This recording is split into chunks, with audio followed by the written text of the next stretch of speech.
Hello everyone, आज हम पढ़ने वाले हैं क्लास 9th की साइंस की फिजिक्स का चैप्टर नंबर 1 जिसका नाम है मोशन। तो ये चैप्टर थोड़ा सा कॉम्प्लिकेटेड चैप्टर है क्योंकि इसके कंसेप्ट स्टार्टिंग में तो थोड़े इजी हैं और बाद में थोड़े से टफ हैं। इसीलिए बच्चे जो हैं वो इस चैप्टर को स्टार्टिंग में तो पढ़ते हैं और बाद में छोड़ देते हैं। इस चैप्टर के अंदर हम काफ़ी बेसिक टॉपिक्स जैसे कि distance, displacement, speed, velocity, acceleration जैसे और भी कई टॉपिक्स की स्टडी करेंगे। हम आज इस चैप्टर को काफ़ी शॉर्ट टाइम में बेस्ट पॉसिबल एनिमेशन की हेल्प से समझेंगे। तो चलिए कि कोई भी ऑब्जेक्ट है, चीज़ है, एनिमल है, प्लांट है या कुछ भी है, वो दो स्टेट में ही हो सकता है। ध्यान रहे, मैं यहाँ पर मैटर वाली स्टेट की बात नहीं कर रहा हूँ। तो कहने का मतलब है कि कोई भी बॉडी दो स्टेट्स में हो सकती है, जो कि है रेस्ट और मोशन, जिन्हें अब हम समझते हैं। तो पहले है रेस्ट। तो जब कोई भी ऑब्जेक्ट अपनी पोजीशन को चेंज नहीं करता टाइम के साथ, तो उस ऑब्जेक्ट की उस पोजीशन को रेस्ट की स्टेट कहते हैं। इसे आप ऐसे समझिए कि यह है कोई ऑब्जेक्ट और इसकी पोजीशन है ये। तो अगर कुछ टाइम बाद इस ऑब्जेक्ट की पोजीशन यही रहती है, वो चेंज नहीं होती, तो हम कह सकते हैं कि वो पर्टिकुलर ऑब्जेक्ट रेस्ट की कंडीशन में है। इसके बाद हमें देखना है दूसरी स्टेट को जिसमें कि कोई ऑब्जेक्ट हो सकता है, वो है मोशन। तो मोशन किसी भी ऑब्जेक्ट की उस कंडीशन को कहा जाता है जब उसकी पोजीशन चेंज हो रही होती है टाइम के साथ। जैसे कि मान लो कि ये कोई ऑब्जेक्ट है और उसकी पोजीशन ये है किसी पर्टिकुलर टाइम पर, और अगर इस ऑब्जेक्ट की पोजीशन टाइम के साथ चेंज हो गई तो हम कह सकते हैं कि ये पर्टिकुलर ऑब्जेक्ट मोशन में है। क्योंकि इस चैप्टर का नाम है मोशन, तो इस चैप्टर में हम मोशन के बारे में ही स्टडी करेंगे। तो आगे हमें देखना है मोशन के टाइप्स को। तो जो मोशन होता है वो मेनली 3 टाइप्स का होता है, जो कि है लीनियर मोशन, सर्कुलेटरी मोशन और ऑस्किलेटरी मोशन। तो लीनियर मोशन जो है वो एक सिंगल लाइन में होता है, वहीं पर जो सर्कुलेटरी मोशन है वो सर्कुलर पाथ पर होता है, जिसमें किसी ऑब्जेक्ट की पोजीशन चेंज हो रही होती है किसी सर्कुलर पाथ में। और तीसरा मोशन है ऑसिलेटरी मोशन। तो ऑसिलेटरी मोशन में जो ऑब्जेक्ट है वो अपनी मेन पोजीशन को आगे या पीछे वाइब्रेट करता है टाइम के साथ, जैसे कि पेंडुलम। तो इस चैप्टर में यहाँ हमें मोशन के सिर्फ पहले टाइप, जो कि ये लीनियर मोशन, उसके बारे में समझना है। बाकी दो मोशन के जो टाइप हैं उनके बारे में हमें यहाँ इस क्लास में नहीं समझना। तो इसके बाद हमें समझना एक कंसेप्ट को, जो कि है फिजिकल क्वांटिटीज। तो फिजिकल क्वांटिटी किसी भी मटेरियल की ऐसी फिजिकल प्रॉपर्टी होती है जिसे कि मेजर किया जा सकता है, जैसे कि लेंथ, टाइम एटसेट्रा। और ये जो फिजिकल क्वांटिटी होती हैं वो 2 टाइप्स की होती हैं, जो कि है स्केलर क्वांटिटी और वेक्टर क्वांटिटी। तो स्केलर क्वांटिटी वो क्वांटिटी होती है जिसमें सिर्फ मैग्नीट्यूड होता है, डायरेक्शन नहीं होती। और मैग्नीट्यूड जो है वो पर्टिकुलर वैल्यू होती है। जैसे आप मान लो आपके पास सामान है 15 kg, तो ये जो 15 kg है वो आपका मैग्नीट्यूड हो जाएगा। जैसे कोई हाइट है 179 सेंटीमीटर, तो ये जो 179 सेंटीमीटर है वो उसका मैग्नीट्यूड हो जाएगा। आपको बस ये याद रखना है कि स्केलर क्वांटिटी में सिर्फ मैग्नीट्यूड होता है, उसमें डायरेक्शन नहीं होती है। For example distance, speed etcetera. इसके बाद दूसरी फिजिकल क्वांटिटी है वेक्टर क्वांटिटी। तो ये वो फिजिकल क्वांटिटी होती हैं जिसमें कि मैग्नीट्यूड होता है और साथ साथ डायरेक्शन भी होती है। For example displacement and velocity. तो इन क्वांटिटीज़ के अंदर मैग्नीट्यूड के साथ साथ डायरेक्शन भी होती है। तो अगर हमें वेक्टर क्वांटिटी में यूनिट को लिखना है तो हमें उस यूनिट की मैग्नीट्यूड के साथ डायरेक्शन भी लिखना पड़ती है। फॉर एग्जांपल कोई डिस्प्लेसमेंट है 46 मीटर ईस्ट, मतलब कि जो डिस्प्लेसमेंट है वो 46 मीटर है ईस्ट डायरेक्शन की तरफ। तो ये तो थी फिजिकल क्वांटिटीज़ के 2 टाइप। इसके बाद हमें देखना है कि मोशन के अंदर हमें किन फिजिकल क्वांटिटीज़ की स्टडी करना है। तो हमें यहाँ पर distance, displacement, speed, velocity, acceleration जैसी 5 फिजिकल क्वांटिटीज़ के बारे में समझना है। इसके बाद हमें समझना है यूनिफॉर्म मोशन और नॉन यूनिफॉर्म मोशन में ग्राफ्स के थ्रू। और लास्ट में हम समझेंगे इस चैप्टर के सबसे इम्पोर्टेंट टॉपिक को, जो कि है इक्वेशन ऑफ मोशन। तो चलिए स्टार्ट करते हैं डिस्टेंस से। तो it is the total length of the actual path followed by an object. मतलब किसी भी ऑब्जेक्ट की जो टोटल फॉलोड लेंथ होती है उसे डिस्टेंस कहते हैं, और इसकी ऐसा यूनिट होती है मीटर। और ये एक स्केलर क्वांटिटी होती है। इसके साथ ये हमेशा पॉजिटिव होती है, ये कभी नेगेटिव नहीं हो सकती। जैसे कि आप देखिए कि ये है एक स्केल। तो आप मान लो कि कोई ऑब्जेक्ट है वो यहाँ से चलता है पॉइंट O से, और पहले वो जाता है 80 मीटर यहाँ तक, और फिर वो वहाँ से वापस आता है 50 मीटर। तो अब आपको ये बताना है कि ये ऑब्जेक्ट टोटल कितनी डिस्टेंस चला। तो आपको ये बात याद रखना है कि ऑब्जेक्ट किसी भी डायरेक्शन में जाए, जो डिस्टेंस होती है वो हमेशा बढ़ती है। तो इसलिए यहाँ पर डिस्टेंस होगी ये 80 मीटर, और 80 से 50 मीटर तक वापस आने में ऑब्जेक्ट ने ट्रेवल की 30 मीटर डिस्टेंस। तो ऐसे ही हमारी टोटल डिस्टेंस हो जाएगी 110 मीटर। वैसे तो डिस्टेंस की ऐसा यूनिट मीटर होती है, लेकिन इसे सेंटीमीटर, किलोमीटर और भी कई यूनिट्स में मेजर किया जाता है। इसके बाद हमें समझना है डिस्प्लेसमेंट को। तो the shortest distance between initial position and final position is called displacement. मतलब कि इनिशियल पोजीशन और फाइनल पोजीशन के बीच में जो शॉर्टेस्ट डिस्टेंस होती है उसे हम डिस्प्लेसमेंट कहते हैं। इसे आप ऐसे समझिए कि कोई दो पॉइंट हैं, पॉइंट ए और बी। तो ए से बी तक जाने के कई रास्ते होंगे, लेकिन ए से बी तक जाने के लिए जो शॉर्टेस्ट डिस्टेंस होगी उसे ही हम डिस्प्लेसमेंट कहते हैं। इसकी भी ऐसा यूनिट मीटर ही होती है, और इसे भी सेंटीमीटर और किलोमीटर में मेजर किया जाता है। और ये जो डिस्प्लेसमेंट है वो वेक्टर क्वांटिटी होती है। मतलब डिस्प्लेसमेंट के अंदर मैग्नीट्यूड के साथ साथ डायरेक्शन भी होती है। और इसका मेन पॉइंट है कि डिस्प्लेसमेंट जो है वो पॉजिटिव हो सकता है, निगेटिव हो सकता है और जीरो भी हो सकता है। और ये कैसे होता है ये भी हम देख लेते हैं। तो मान लो कि 3 पॉइंट हैं ए, बी और सी, और कोई ऑब्जेक्ट रखा हुआ है पॉइंट बी पर। तो उस ऑब्जेक्ट को पॉइंट सी पर जाना है, और पॉइंट ए, बी और सी में डिफरेंस है 10-10 मीटर का। तो जब ऑब्जेक्ट पॉइंट बी से पॉइंट सी पर जाएगा तब उसकी डिस्प्लेसमेंट होगी 10 मीटर्स, क्योंकि इनके बीच में शॉर्टेस्ट डिस्टेंस यही है। तो आप देखिए इस केस में डिस्प्लेसमेंट जो है वो पॉजिटिव होगा। और आप मान लो कि ये ऑब्जेक्ट जो पॉइंट बी से पॉइंट सी की तरफ गया है उसे वापस अगर पॉइंट बी पर आना है, तो इस केस में जो डिस्प्लेसमेंट है वो जीरो हो जाएगा, क्योंकि इसकी इनिशियल पोजीशन और फाइनल पोजीशन सेम ही हो जाएगी। और अगर यही ऑब्जेक्ट पहले बी से सी जाए और फिर सी से वापस ए पॉइंट पे आए, तो इस केस में जो डिस्प्लेसमेंट है वो निगेटिव हो जाएगी, क्योंकि यहाँ पर जो ऑब्जेक्ट है वो अपनी इनिशियल पोजीशन से काफ़ी उल्टी डायरेक्शन में आ गया है। इसीलिए इस केस में डिस्प्लेसमेंट जो है वो निगेटिव हो जाएगी। तो डिस्टेंस और डिस्प्लेसमेंट को समझने के बाद अब हम देखते हैं इनके बीच में डिफरेंसेस को। तो इनका पहला डिफरेंस है कि डिस्टेंस होती है किसी भी ऑब्जेक्ट की एक्चुअल पाथ ट्रेवल्ड, और वहीं पर डिस्प्लेसमेंट होती है इनिशियल पॉइंट और फाइनल पॉइंट के बीच में शॉर्टेस्ट डिस्टेंस।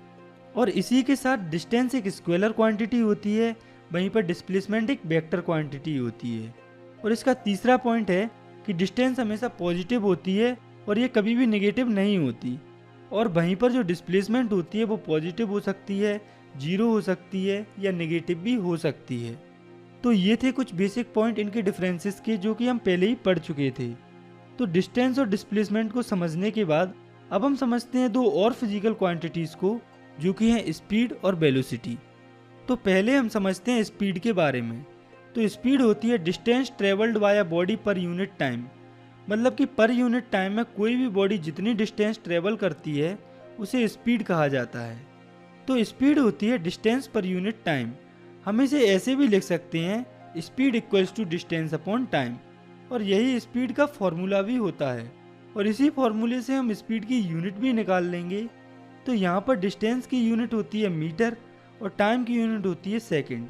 तो यहाँ से स्पीड की यूनिट आ जाएगी मीटर पर सेकंड। इसमें दूसरा पॉइंट है कि ये एक स्केलर क्वांटिटी होती है। मतलब स्पीड के अंदर सिर्फ मैग्नीट्यूड होता है, इसके अंदर डायरेक्शन नहीं होती है। और इसके साथ ये जो स्पीड होती है वो हमेशा पॉजिटिव होती है, या फिर जीरो हो सकती है जब ऑब्जेक्ट रेस्ट में हो, लेकिन ये कभी भी नेगेटिव नहीं हो सकती। इसके बाद हमें समझना है मोशन से रिलेटेड तीसरी फिजिकल क्वांटिटी को, जो कि है वेलोसिटी। तो it is the distance travelled by a body per unit time in a particular direction, और it is the displacement travelled per unit time, और simply we can say that it is the speed with direction. मतलब कि velocity होती है displacement travelled per unit time. मतलब कि कोई भी ऑब्जेक्ट पर यूनिट टाइम में जो डिस्प्लेसमेंट ट्रेवल्ड करता है उसे वेलोसिटी कहते हैं, या फिर सिंपली हम कह सकते हैं कि ये स्पीड होती है डायरेक्शन के साथ। तो हम लिख सकते हैं velocity equals to displacement upon time, और इसकी यूनिट हो जाएगी मीटर पर सेकंड। और ये जो वेलोसिटी होती है वो वेक्टर क्वांटिटी होती है। मतलब वेलोसिटी में डायरेक्शन भी होती है। और इसका तीसरा पॉइंट है it can be positive, negative and zero, मतलब कि वेलोसिटी जो है वो पॉजिटिव भी हो सकती है, नेगेटिव भी हो सकती है और ज़ीरो भी हो सकती है। और वेलोसिटी पॉजिटिव तब होती है जब डिस्प्लेसमेंट पॉजिटिव होता है, नेगेटिव तब होती है जब डिस्प्लेसमेंट नेगेटिव होता है और जीरो तब होती है जब डिस्प्लेसमेंट जीरो होता है। आप अगर चाहें तो स्पीड और वेलोसिटी को साथ में रखकर भी पढ़ सकते हैं, क्योंकि जब आप ऐसा करेंगे तो आपको इनसे रिलेटेड डिफरेंसेस भी आसानी से समझ में आ जाएंगे, जिन्हें कि हम ऑलरेडी डिस्कस कर चुके हैं। इसके बाद आगे हमें समझना है एवरेज स्पीड और एवरेज वेलोसिटी को। तो पहले है एवरेज स्पीड। तो अगर हमें 2 या 2 से ज़्यादा स्पीड दी गई हैं और हमें पूरी डिस्टेंस के लिए कोई एक स्पीड निकालनी है, तो उस केस में हम एवरेज स्पीड ही निकालते हैं। और इसका फॉर्मूला होता है average speed equals to total distance upon total time. और एवरेज वेलोसिटी हम तब निकालते हैं जब हमें 2 या 2 से ज़्यादा वेलोसिटीज दी हुई हो। और एवरेज वेलोसिटी का फॉर्मूला होता है initial velocity plus final velocity upon 2। इसको और अच्छे से समझने के लिए हम एवरेज स्पीड और एवरेज वेलोसिटी पर बेस्ड एनसीईआरटी के न्यूमेरिकल्स को प्रैक्टिस करेंगे। तो ये है आपकी एनसीईआरटी का न्यूमेरिकल नंबर 7.1। तो इस न्यूमेरिकल में एक ऑब्जेक्ट है जो पहले 16 मीटर ट्रेवल कर रहा है 4 सेकेंड में और दूसरे 16 मीटर ट्रेवल कर रहा है 2 सेकेंड में। हमें इस ऑब्जेक्ट की एवरेज स्पीड को निकालना है। तो हम जानते हैं कि average speed equals to total distance upon total time. तो टोटल डिस्टेंस हमारे पास है 16 metre plus 16 metre equals to 32 metre और टोटल टाइम हमारे पास है 4 second plus 2 second equal to 6 second. तो यहाँ से हमारी एवरेज स्पीड आ जाएगी 5.33 मीटर पर सेकेंड। इसके बाद है एनसीईआरटी का एग्जाम्पल नंबर 7.3, जिसमें ऊषा एक 90 मीटर के पूल में तैर रही है। तो ऊषा 1 मिनट में 180 मीटर कवर करती है, जिसमें वो एक एंड से दूसरे एंड में जाती है और फिर वापस उसी एंड में आ जाती है। तो इस केस में हमें ऊषा की एवरेज स्पीड और एवरेज वेलोसिटी दोनों को फाइंड करना है। तो पहले हम देखते हैं इस क्वेश्चन में हमें गिवन क्या क्या है। तो हमें इसमें टोटल टाइम दिया है 1 मिनट, जिसे हम सेकेंड्स में कन्वर्ट करेंगे तो वो 60 सेकेंड हो जाएगा। और इस क्वेश्चन में हमें डिस्टेंस दी हुई है 180 मीटर। और बात करें डिस्प्लेसमेंट की, तो यहाँ वो 0 होगी, क्योंकि इस केस में इनिशियल और फाइनल पॉइंट एक ही है, क्योंकि ऊषा जिस पॉइंट से चली थी वापस उसी पॉइंट पे आ रही है, इसीलिए उसकी जो डिस्प्लेसमेंट है वो यहाँ पर 0 होगी। तो पहले हम निकालते हैं एवरेज स्पीड को। तो एवरेज स्पीड होती है total distance covered upon total time taken. तो यहाँ पर टोटल डिस्टेंस दी हुई है 180 मीटर और टाइम है 1 मिनट यानी कि 60 सेकेंड। तो यहाँ से एवरेज स्पीड आ जाएगी 3 मीटर पर सेकेंड। और बात करें एवरेज वेलोसिटी की, तो वो होती है total displacement upon total time. तो इस केस में डिस्प्लेसमेंट 0 है, तो एवरेज वेलोसिटी भी 0 ही हो जाएगी। तो इस क्वेश्चन में एवरेज स्पीड होगी 3 मीटर पर सेकेंड और एवरेज वेलोसिटी होगी 0 मीटर पर सेकेंड। इसके बाद हमें देखना है टाइप्स ऑफ मोशन को। तो मोशन मेनली 2 टाइप्स का होता है, जो कि है यूनिफॉर्म मोशन और नॉन यूनिफॉर्म मोशन। तो जब कोई बॉडी इक्वल डिस्टेंस ट्रेवल करती है इक्वल इंटरवल ऑफ टाइम में, तो उस मोशन को हम यूनिफॉर्म मोशन कहते हैं। फॉर एग्जाम्पल आप इसे ऐसे समझिए कि कोई बस है, वो अगर 600 मीटर डिस्टेंस कवर करती है 1 मिनट में, और अगर ये बस अगले 1 मिनट में भी 600 मीटर डिस्टेंस कवर करती है, और ऐसे ही हर एक 1 मिनट में ये बस 600 मीटर डिस्टेंस कवर करती है, तो हम कह सकते हैं कि ये जो बस है वो यूनिफॉर्म मोशन में मूव कर रही है। और अगर हम चाहें तो यूनिफॉर्म मोशन को ग्राफिकली भी शो कर सकते हैं। तो यूनिफॉर्म मोशन का ग्राफ कुछ ऐसा होगा, इसमें ये है एक्स एक्सिस और ये है वाई एक्सिस। तो क्योंकि इस केस में जो ऑब्जेक्ट है वो इक्वल डिस्टेंस कवर कर रहा है इक्वल इंटरवल ऑफ टाइम में, तो इस केस में जो ग्राफ है वो स्ट्रेट लाइन होगा। इसके बाद हमें देखना है नॉन यूनिफॉर्म मोशन को। तो जब कोई बॉडी अनइक्वल डिस्टेंस ट्रेवल करती है इक्वल इंटरवल ऑफ टाइम में, तो इसे हम नॉन यूनिफॉर्म मोशन कहते हैं। फॉर एग्जाम्पल इसे हम ऐसे समझते हैं कि मान लो कोई ऑब्जेक्ट है, वो पहले 10 सेकंड में 15 मीटर डिस्टेंस कवर करता है, और फिर वही ऑब्जेक्ट अगले 10 सेकंड में 20 मीटर डिस्टेंस कवर करता है, और फिर अगले 10 सेकंड में 10 मीटर डिस्टेंस कवर करता है। तो इस तरह के मोशन को नॉन यूनिफॉर्म मोशन कहा जाता है। इसके बाद हम देख लेते हैं नॉन यूनिफॉर्म मोशन के ग्राफ को। तो नॉन यूनिफॉर्म मोशन का ग्राफ स्ट्रेट लाइन को छोड़कर कुछ भी हो सकता है, चाहे वो जिगजैग हो सकता है इस तरह से, या वो कर्व हो सकता है इस तरह से। इसके बाद हमें देखना है कुछ फिजिकल क्वांटिटीज के सिंबल्स को। तो पहले है डिस्टेंस का सिंबल जो कि है स्मॉल एस, और डिस्प्लेसमेंट का सिंबल होता है डेल्टा एस। जो इनिशियल वेलोसिटी होती है उसे यू से रिप्रेजेंट किया जाता है, जबकि जो फाइनल वेलोसिटी होती है जिसे कि मेन वेलोसिटी कंसीडर किया जाता है उसे वी से रिप्रेजेंट किया जाता है। इसके साथ जो स्पीड होती है उसे भी वी से ही रिप्रेजेंट किया जाता है, और जो टाइम होता है उसे स्मॉल टी से रिप्रेजेंट किया जाता है। तो ये जो स्पीड वेलोसिटी के फॉर्मूले होते हैं इन्हें भी हम सिंबल्स के फॉर्म में लिख सकते हैं। जैसे कि speed equals to distance upon time होता है, उसकी जगह पर हम लिख सकते हैं v equals to s upon t. इसी तरह से हम अलग अलग फॉर्मूलेस को भी उनके सिंबल्स के फॉर्म में लिख सकते हैं। इसके बाद हमें समझना है अगली फिजिकल क्वांटिटी को, जो कि है एक्सेलरेशन। तो the rate of change of velocity of an object with respect to time is called acceleration. मतलब कि जब किसी ऑब्जेक्ट की वेलोसिटी चेंज होती है टाइम के साथ तो उसे एक्सेलरेशन कहते हैं। तो एक्सेलरेशन तब होता है जब वेलोसिटी में चेंज होता है, और जब वेलोसिटी में चेंज होता है तो कुछ इनिशियल वेलोसिटी होती है और कुछ फाइनल वेलोसिटी भी होती है।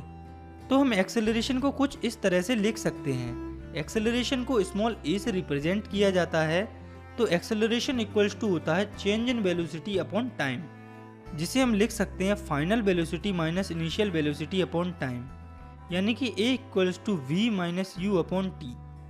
और यहाँ से हम एक्सेलरेशन की ऐसा यूनिट भी निकाल सकते हैं। तो वेलोसिटी की ऐसा यूनिट होती है मीटर पर सेकंड, और टाइम की ऐसा यूनिट होती है सेकंड। तो यहाँ से एक्सेलरेशन की ऐसा यूनिट आ जाएगी मीटर पर सेकंड स्क्वायर। और ये जो है वो वेक्टर क्वांटिटी होती है। और ये जो एक्सेलरेशन होता है वो पॉजिटिव हो सकता है, नेगेटिव हो सकता है, और साथ में जीरो भी हो सकता है। एक्सेलरेशन के बारे में एक इम्पोर्टेंट पॉइंट है जो कि आपको याद रखना है कि नेगेटिव एक्सेलरेशन को रिटार्डिव एक्सेलरेशन या डी एक्सेलरेशन भी कहा जाता है। तो इसके बाद हमें देखना है कि पॉजिटिव एक्सेलरेशन कब होता है और नेगेटिव एक्सेलरेशन कब होता है। तो जब इनिशियल वेलोसिटी कम होती है फाइनल वेलोसिटी से, तो उस कंडीशन में हमें पॉजिटिव एक्सेलरेशन देखने को मिलता है। जैसे कि आप मान लो कि इनिशियल वेलोसिटी है किसी ऑब्जेक्ट की 40 मीटर पर सेकंड और फाइनल वेलोसिटी है 90 मीटर पर सेकंड और टाइम है 9 सेकंड। तो इस केस में एक्सेलरेशन जो है वो पॉजिटिव होगा। और नेगेटिव एक्सेलरेशन तब हमें देखने को मिलता है जब जो इनिशियल वेलोसिटी है वो हायर होती है फाइनल वेलोसिटी से। जैसे कि मान लो कि आपकी इनिशियल वेलोसिटी है 90 मीटर पर सेकंड और फाइनल वेलोसिटी है 15 मीटर पर सेकंड और टाइम है 6 सेकंड। तो इस केस में हमें नेगेटिव एक्सेलरेशन या रिटार्डेशन देखने को मिलता है। तो हम इन दोनों कंडीशन में एक्सेलरेशन निकालते हैं। तो पहले केस में हमें फाइनल वेलोसिटी दी हुई है 90 मीटर पर सेकंड और इनिशियल वेलोसिटी दी है 40 मीटर पर सेकंड और टाइम है हमारे पास 9 सेकंड।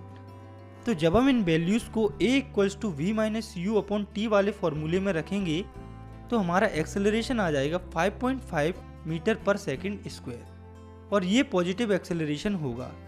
इसके बाद हमें निकालना है दूसरा एक्सेलरेशन, जिसमें कि इनिशियल वेलोसिटी दी गई है 90 मीटर पर सेकंड और फाइनल वेलोसिटी है 15 मीटर पर सेकंड और टाइम है 6 सेकंड। तो जब हम इन वैल्यूज़ को फॉर्मूले में रखेंगे तो हमारा एक्सेलरेशन आएगा -12.5 मीटर पर सेकंड स्क्वायर, जो कि रिटार्डेशन होगा। तो हमने ये देखा कि एक्सेलरेशन पॉजिटिव कब होता है और नेगेटिव कब होता है।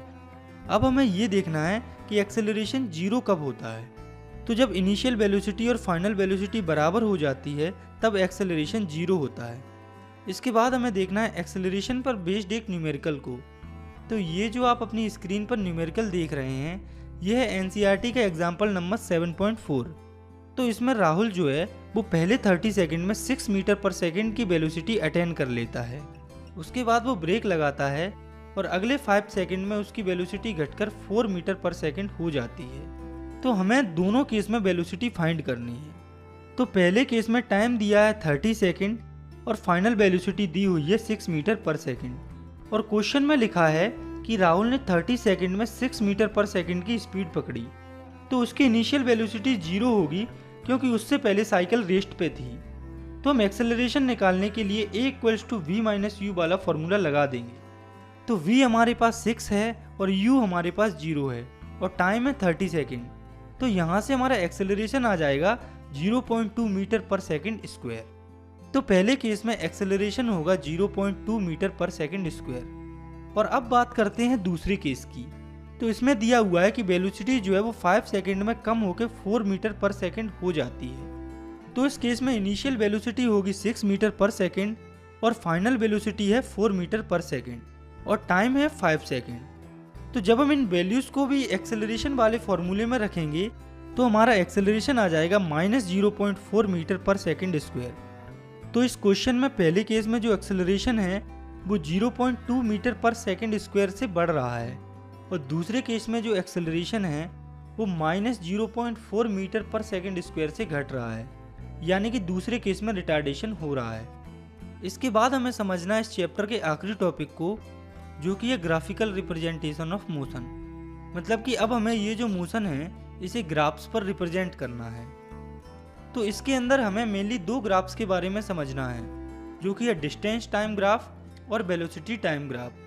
तो पहले हम समझते हैं डिस्टेंस टाइम ग्राफ को।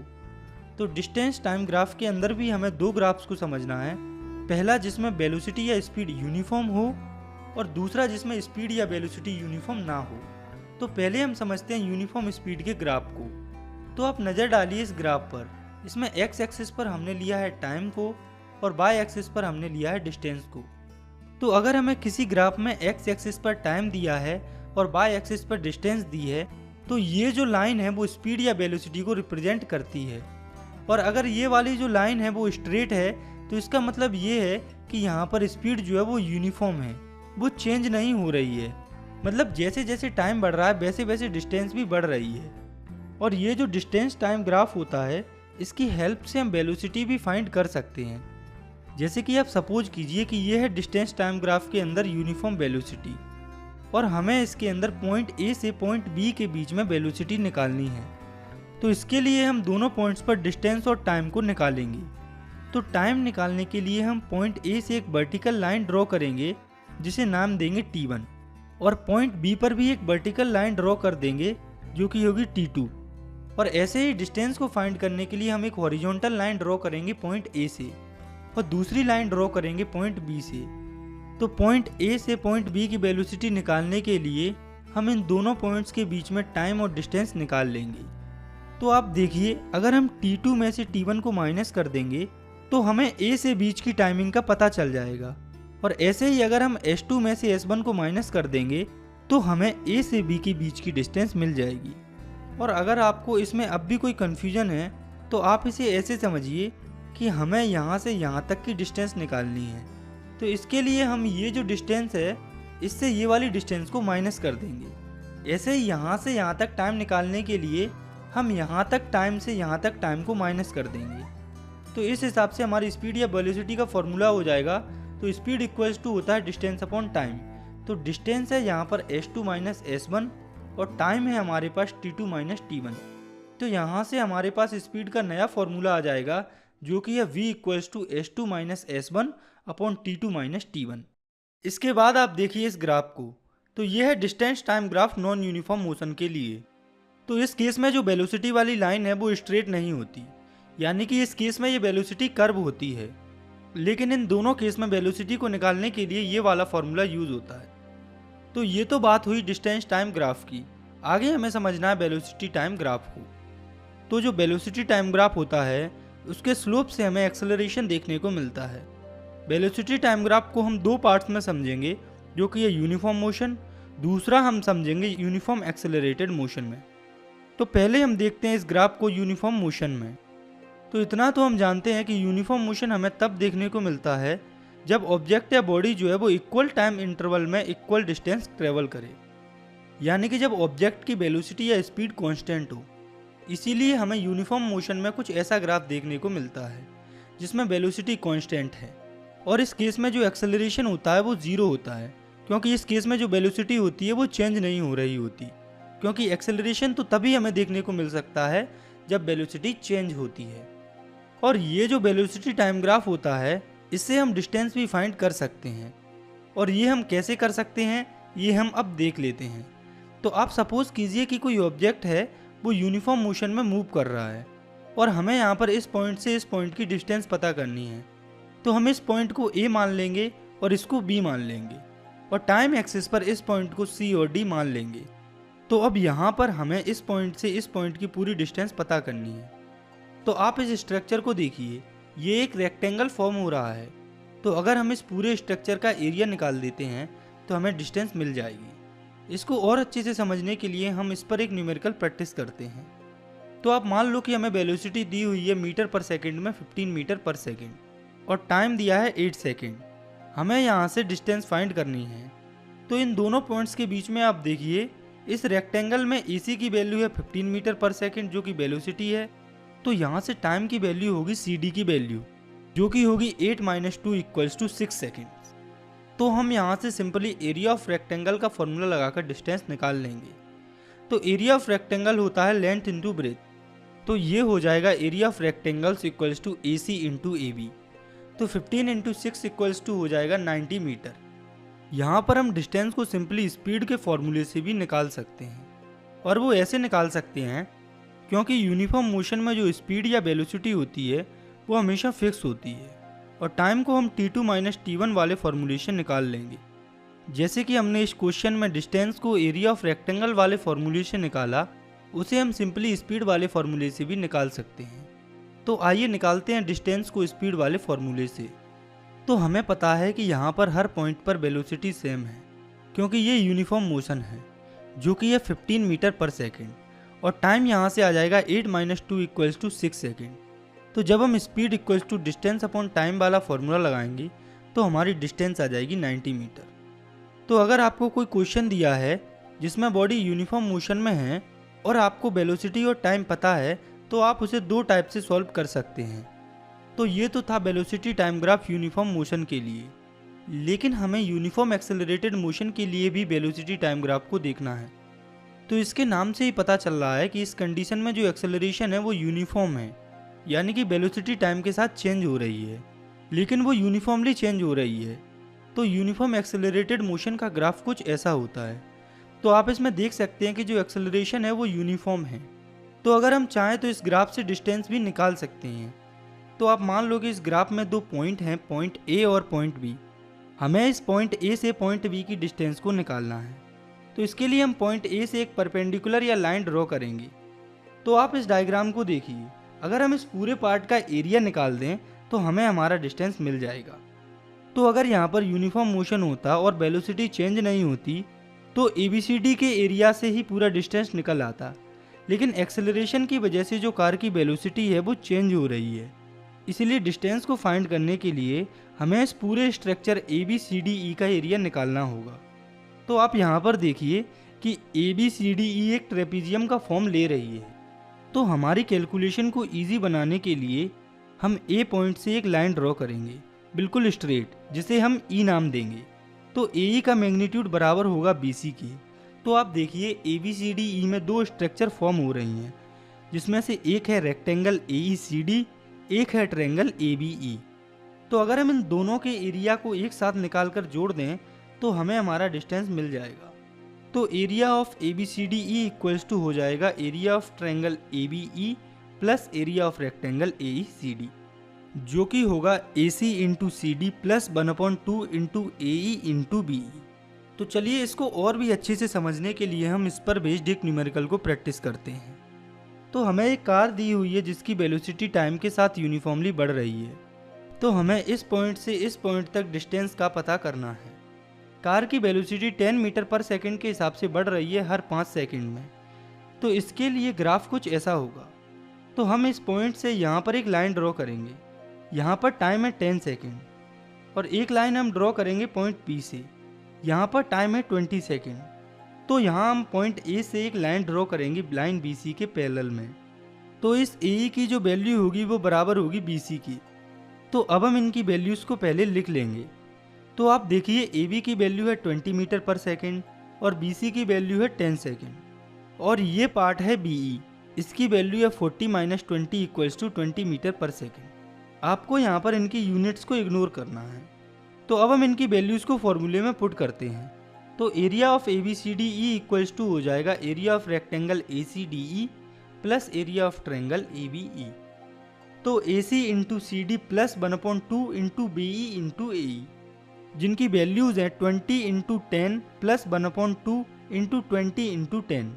तो जब हम इस इक्वेशन को सॉल्व करेंगे तो हमारा एरिया आएगा ABCDE का 300 मीटर, और ये जो एरिया है वही डिस्टेंस होगा। तो इसको और अच्छे से समझने के लिए आप इस पर कुछ न्यूमेरिकल्स को प्रैक्टिस कर सकते हैं। इसके बाद हमें समझना है इस चैप्टर के सबसे इम्पोर्टेंट टॉपिक को, जो कि है equations of motion by graphical method, यानी कि ग्राफ्स के थ्रू मोशन की इक्वेशन को हमें फाइंड करना है। तो मोशन की टोटल 3 इक्वेशंस होती हैं, जिसमें पहली है v equals to u plus at, जिसे कि equation of velocity time relation भी कहा जाता है। दूसरी है s equals to ut plus half at square, जिसे कि equation of position time relation भी कहा जाता है। और तीसरी है v square minus u square equals to 2as, जिसे कि equation of position velocity relation भी कहा जाता है। तो आपको इन तीनों इक्वेशंस को और उनके नेम्स को अच्छे से याद रखना है, क्योंकि एग्जाम्स में क्वेश्चन डायरेक्टली इनके नाम से ही पूछे जाते हैं। तो चलिए अब हम इन तीनों इक्वेशंस को ग्राफ्स के थ्रू प्रूव करते हैं। तो सबसे पहले हम देखते हैं वेलोसिटी टाइम रिलेशन को, या मोशन की इक्वेशन नंबर 1 को। तो इसके लिए हमें एक ग्राफ दिया हुआ है जो कि है वेलोसिटी टाइम ग्राफ, और उसमें एक स्लोप भी दिया है जो कि है AB। और आपको ये बात याद रखनी है कि वेलोसिटी टाइम ग्राफ का जो स्लोप होता है वो एक्सेलरेशन को शो करता है। तो अब हम मोशन की इक्वेशन को फाइंड करने के लिए ये जो पॉइंट B है, इससे एक परपेंडिकुलर ड्रॉ करेंगे नीचे की तरफ, और उस पॉइंट को C नाम देंगे। और ये जो पॉइंट A है, यहाँ पर इस ग्राफ की इनिशियल वेलोसिटी होगी, क्योंकि यहीं से वेलोसिटी शुरू हो रही है। तो यहाँ पर वेलोसिटी होगी u। तो यहाँ से हम एक लाइन ड्रॉ करेंगे और इस लाइन से जोड़ देंगे, और इस पॉइंट को नाम देंगे D। और इस पॉइंट से हम इधर की तरफ भी एक लाइन ड्रॉ करेंगे जिसे हम नाम देंगे E। तो आप देखिए कि हमारी जो वेलोसिटी है इस वेलोसिटी टाइम ग्राफ में, वो सबसे ज़्यादा या फाइनल वेलोसिटी इसी पॉइंट E पर होगी, जिसे हम V कहते हैं। तो अब आप देखिए इस ग्राफ में ये जो BE है वो इक्वल है AD की, और ये जो AE है वो बराबर है BD के। तो हमें इस ग्राफ में एक स्लोप दिया हुआ है जो कि है AB, और जो स्लोप का फॉर्मूला होता है वो होता है slope equals to rise upon run. तो आप देखिए इसमें जो स्लोप राइज हो रहा है वो हो रहा है BD पार्ट के बीच में, और स्लोप रन हो रहा है वो हो रहा है इस AD के पार्ट में। तो हम slope equals to rise upon run की जगह पर उनकी वैल्यूज को रख देंगे। तो AB इक्वल्स टू हो जाएगा BD अपॉन AD। तो अब आप इस ग्राफ को देखिए, इसमें BD की वैल्यू है BC माइनस CD, यानी कि अगर हम BC वाले पार्ट में से CD वाले पार्ट को माइनस कर देते हैं तो हमें BD वाला पार्ट मिल जाएगा। तो हम लिख सकते हैं AB equals to BC minus CD upon AD। तो अब आप देखिए इस ग्राफ में जो AB है वो एक्सेलरेशन को शो कर रहा है, BC फाइनल वेलोसिटी B को रिप्रेजेंट कर रही है, और CD रिप्रेजेंट कर रही है इनिशियल वेलोसिटी को, और वहीं पर ये जो AD है वो रिप्रेजेंट कर रहा है टाइम को। तो हम यहाँ से लिख सकते हैं A equals to V minus U upon T। तो यहाँ से ये T इधर आ जाएगा, तो ये रिलेशन हो जाएगा V minus U equals to AT, और फिर ये माइनस का U जब इधर जाएगा तो वो पॉजिटिव हो जाएगा, और हमारा ये रिलेशन हो जाएगा V equals to U plus AT, जो कि हमारी फर्स्ट इक्वेशन ऑफ मोशन भी है। इसके बाद हमें देखना है मोशन की दूसरी इक्वेशन को, जो कि है equation of positive time relation. तो इस इक्वेशन में हमें पोजीशन और टाइम के बीच में रिलेशन निकालना है, और वो तब निकलेगा जब हमें स्लोप के अंदर का एरिया पता होगा। तो स्लोप के अंदर जो एरिया होता है वही डिस्टेंस होगा इस मोशन का, क्योंकि ये मोशन स्ट्रेट लाइन में हो रहा है। तो यहाँ पर डिस्टेंस और डिस्प्लेसमेंट सेम ही होगा। तो इस इक्वेशन को भी हम उसी ग्राफ से निकाल लेंगे। लेकिन अगर एग्जाम में आपसे ये इक्वेशन प्रूव करने को पूछा जाए तो आप इसे शुरू से एक्सप्लेन करिएगा। तो अब आप नज़र डालिए इस ग्राफ पर, हमें इसमें ये जो स्ट्रक्चर बन रही है OABC, इसका एरिया निकालना है। तो आप देखिए OABC के अंदर दो स्ट्रक्चर फॉर्म हो रही है। इसमें एक है रेक्टेंगल AOCD और एक है ट्रायंगल ABD। तो हम लिख सकते हैं area of OABC equals to area of rectangle AOCD plus area of triangle ABD। तो यहाँ पर हम लिख सकते हैं OC इंटू OA, और एरिया ऑफ ट्रायंगल होता है half into base into height. तो यहाँ पर हो जाएगा plus half into AD into BD। तो यहाँ पर आप देखिए हमने पिछली इक्वेशन में भी BD की वैल्यू फाइंड की थी, जो कि आप यहाँ पर भी देख सकते हैं, जो कि है BC माइनस CD। तो यहाँ पर हम BD की जगह पर BC माइनस CD लिख सकते हैं। तो जब हम इस इक्वेशन में इनकी वैल्यूज को पुट करेंगे तो S इक्वल्स टू हो जाएगा, S यहाँ पर है डिस्टेंस या displacement, S equals to U into T plus, तो यहाँ पर OC है टाइम और OA है इनिशियल वेलोसिटी U।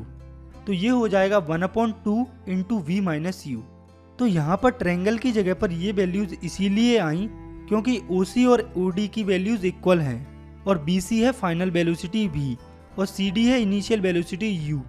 तो हम यहाँ पर ये जो फाइनल वेलोसिटी है V, इसकी जगह पर U प्लस AT लिख सकते हैं क्योंकि फर्स्ट इक्वेशन में हमने प्रूफ किया है V इक्वल्स टू होती है U प्लस AT। तो हम लिख सकते हैं S equals to UT plus 1/2 T into UAT minus U। तो जब हम इस इक्वेशन को सॉल्व करेंगे तो हमारी डिस्टेंस आ जाएगी UT plus half AT square, जो कि सेकेंड इक्वेशन ऑफ मोशन होती है, जिसे पोजीशन टाइम रिलेशन इक्वेशन भी कहा जाता है। तो इसके बाद हमें समझना है मोशन की तीसरी इक्वेशन को, जिसे कि पोजीशन वेलोसिटी रिलेशन भी कहा जाता है। तो इसमें भी हमें स्लोप के अंदर एरिया को फाइंड करना है। तो आप देखिए इस ग्राफ को, इसमें भी हमें OABC का एरिया ही निकालना है और स्लोप के अंदर का एरिया होता है डिस्प्लेसमेंट। तो हम इस OABC का एरिया दूसरे फॉर्मूले से निकालेंगे। तो आप देखिए OABC एक ट्रेपेजियम की स्ट्रक्चर फॉर्म कर रही है। तो हम यहाँ पर एरिया ऑफ ट्रेपेजियम का फॉर्मूला लगा देंगे। तो एरिया ऑफ ट्रेपेजियम होता है distance equals to half into sum of parallel side into height. तो यहाँ पर पैरेलल साइड है OA और BC, तो हम लिख सकते हैं half into OA plus BC into OC, जो कि हो जाएगा S equals to 1/2 into U plus U into T। तो हम फर्स्ट इक्वेशन ऑफ मोशन से V की वैल्यू जो कि होती है U प्लस AT, उससे T की वैल्यू निकाल लेंगे, जो कि हो जाएगी T equals to V minus U upon A। उसे पुट कर देंगे इस इक्वेशन में। तो जब हम T की वैल्यू इस इक्वेशन में पुट करेंगे तो हमारी इक्वेशन आ जाएगी 1/2 into U plus V into V minus U upon A। तो जब हम इस इक्वेशन को सॉल्व करेंगे तो हमें रिजल्ट मिलेगा V square minus U square equals to 2AS, जो कि होती है थर्ड इक्वेशन ऑफ मोशन, जिसे कि पोजीशन वेलोसिटी रिलेशन भी कहा जाता है। इसके बाद इक्वेशन ऑफ मोशंस पर बेस्ड हमें कुछ न्यूमेरिकल्स को प्रैक्टिस करना है। तो ये जो आप अपनी स्क्रीन पर क्वेश्चन देख रहे हैं, ये है NCERT न्यूमेरिकल नंबर 7.5। तो इस क्वेश्चन में एक ट्रेन है जो कि रेस्ट से स्टार्ट होकर 5 मिनट्स में 72 किलोमीटर पर आवर की स्पीड पकड़ती है और इस क्वेश्चन में दिया है कि यहाँ पर एक्सेलरेशन यूनिफॉर्म है। तो हमें इस क्वेश्चन में दो चीज़ें फाइंड करनी है, पहली है एक्सेलरेशन और दूसरी है डिस्टेंस जो कि ट्रेन ने ट्रेवल किया है इस वेलोसिटी को अटेन करने के लिए। तो पहले तो हमें जो जो गिवन है उसे लिख लेंगे। तो हमें दिया है इनिशियल वेलोसिटी 0 है और फाइनल वेलोसिटी हमें दी गई है 72 किलोमीटर पर आवर, जिसे जब हम मीटर पर सेकंड में कन्वर्ट करेंगे तो ये हो जाएगी 20 मीटर पर सेकंड। और टाइम हमें दिया है 5 मिनट्स, जिसे हम सेकंड्स में कन्वर्ट करेंगे तो वो हो जाएगा 300 सेकंड। तो पहले हम फाइंड करते हैं एक्सेलरेशन को। तो ये हम फाइंड करेंगे मोशन की पहली इक्वेशन से, जो कि है V equals to U plus AT। तो यहाँ से A इक्वल्स टू हो जाएगा V minus U upon T। तो जब हम इस फॉर्मूले में गिवन वैल्यूज को रखेंगे तो हमारा एक्सेलरेशन आ जाएगा 1/15 मीटर पर सेकंड स्क्वायर। तो एक्सेलरेशन तो हमारे पास आ गया, अब हमें डिस्टेंस फाइंड करनी है।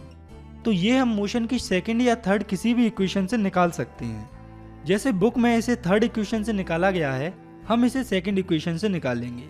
तो मोशन की सेकंड इक्वेशन होती है S equals to UT plus half AT square. तो U है यहाँ पर 0 और टाइम है 300 सेकेंड। तो S इक्वल्स टू हो जाएगा 0 into 300 plus 1/2 into 1/15 into 300 into 300। तो यहाँ से हमारी डिस्टेंस आ जाएगी 3000 मीटर, जिसे जब हम किलोमीटर में कन्वर्ट करेंगे तो वो हो जाएगी 3 किलोमीटर। तो इसका मतलब है कि ये जो ट्रेन है इसने 3 किलोमीटर डिस्टेंस ट्रेवल की। इसके बाद हमें देखना है एक और न्यूमेरिकल को, जो कि है NCERT का न्यूमेरिकल नंबर 7.6। तो इस क्वेश्चन में एक कार है जो कि यूनिफॉर्मली एक्सेलरेट कर रही है 18 किलोमीटर पर आवर से 36 किलोमीटर पर आवर तक 5 सेकेंड्स में। तो हमें इस क्वेश्चन में एक्सेलरेशन और डिस्टेंस का वर्ड फाइंड करनी है। तो पहले हम लिखेंगे जो हमें गिवन है। तो हमें इनिशियल वेलोसिटी दी हुई है U equals to 18 kilometre per hour, जिसे जब हम मीटर पर सेकंड में कन्वर्ट करेंगे तो वो हो जाएगी 5 मीटर पर सेकंड। और फाइनल वेलोसिटी हमें दी हुई है 36 किलोमीटर पर आवर, और इसे भी जब हम मीटर पर सेकंड में कन्वर्ट करेंगे तो वो हो जाएगी 10 मीटर पर सेकंड। और टाइम हमें दिया हुआ है 5 सेकंड। तो पहले हम फर्स्ट इक्वेशन ऑफ मोशन से एक्सेलरेशन फाइंड कर लेंगे। तो V इक्वल्स टू होता है U प्लस AT। तो यहाँ से एक्सेलरेशन इक्वल्स टू हो जाएगा V minus U upon T। तो जब हम इस फॉर्मूले में गिवन वैल्यूज को पुट करेंगे तो हमारा एक्सेलरेशन आ जाएगा 1 मीटर पर सेकंड स्क्वायर। और इसके बाद हमें डिस्टेंस फाइंड करनी है। तो डिस्टेंस को हम मोशन की सेकंड या थर्ड किसी भी इक्वेशन से फाइंड कर सकते हैं। जैसे हम यहाँ मोशन की तीसरी इक्वेशन से डिस्टेंस को निकालेंगे, तो मोशन की तीसरी इक्वेशन होती है v square minus U square equals to 2as। तो यहाँ से s इक्वल्स टू हो जाएगा v square minus U square upon 2a। तो हम लिख सकते हैं 10 square minus 5 square upon 2 into 1। तो जब हम इस इक्वेशन को सॉल्व करेंगे तो हमारी डिस्टेंस आ जाएगी 37.5 मीटर। इसके बाद हमें समझना है इस चैप्टर के आखिरी टॉपिक को, जो कि है यूनिफॉर्म सर्कुलर मोशन। तो जब कोई ऑब्जेक्ट मूव करता है किसी सर्कुलर पाथ पर और वो इक्वल इंटरवल ऑफ टाइम में इक्वल डिस्टेंस कवर करता है सर्कल के सरकमफेरेंस में, तो इस तरह के मोशन को यूनिफॉर्म सर्कुलर मोशन कहा जाता है। और इसके बाद हम देखेंगे कि हम सर्कुलर मोशन में डिस्टेंस या स्पीड कैसे निकालते हैं। तो आप मान लो ये है एक सर्कुलर पाथ जिसका सेंटर है O और रेडियस है R। तो अगर कोई ऑब्जेक्ट यहाँ से चलता है और वो यहीं पर वापस आ जाता है तो उसने कितनी डिस्टेंस कवर की। तो जब ये चक्कर पूरा हो जाता है तब जो है कोई ऑब्जेक्ट सरकमफेरेंस ऑफ सर्कल के बराबर डिस्टेंस कवर कर लेता है। तो सरकमफेरेंस ऑफ सर्कल होता है 2 पाई r, यानी कि सर्कल का एक चक्कर लगाने में कितनी डिस्टेंस कवर होती है 2 पाई r। और अगर आपको पाई की वैल्यू पता नहीं है तो वो भी आप याद रखें, जो कि होती है 22/7 या 3.14। तो 2 पाई r ये तो था सर्कल की डिस्टेंस निकालने का फॉर्मूला।